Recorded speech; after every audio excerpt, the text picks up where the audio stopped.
Okay, now I am again making a video.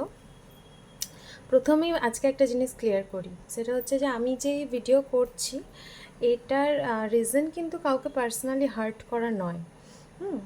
আমি যেগুলো চলতে ফিরতে দেখতে পাই সেটাকে আমি কন্টেন্ট হিসেবে ব্যবহার করি। সেটা আমার লাইফ রিলেটেড হতে পারে, বা সেটা ABCD XYZ রাস্তাঘাট, আমার professional life, personal life, anything হতে পারে। বাট এটা নয় যে আমি কাউকে হার্ট করার জন্য বলছি, কারণ আমি এটা দেখেছি যে যেটা আমি ওয়াচ করছি সেটা সবার ক্ষেত্রেই হয়, কেউ বলে কেউ বলে না, আমি এটা বলছি।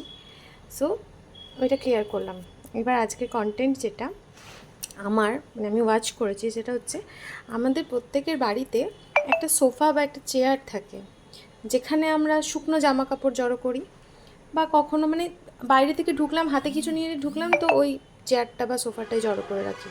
তারপর আমার মতো যারা পারছেন অগোছালো, তারা 2-3 দিন ওরকম দেখে যখন দেখে যে মানে আর বসারও জায়গা নেই, তখন ওই জায়গাটা পরিষ্কার করা হয়, মানে গোছানো হয়।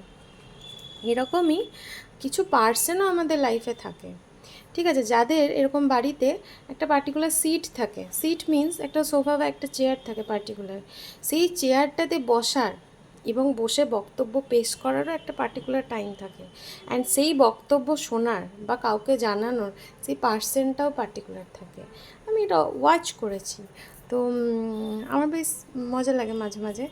মানে আগে আগে বলতে বেশ খানিক বছর আগে হলো আমি এগুলো এতটা অবজার্ভ করতাম না, বা অবজার্ভ করলে সেটা আমার একটু কেমন লাগতো। বাট এখন আমি জিনিসগুলোকে এইভাবে ভাবি যে, যেমন আমরা জামা কাপড়টাকে এরকম করে জড়ো করে রাখছি, সেরকম সেই মানুষও তো প্রত্যেক দিন একটা জায়গায় একই টাইমে একই রকমের কথাবার্তা বলে, তাই না? এরকম হয় না আমাদের সাথে?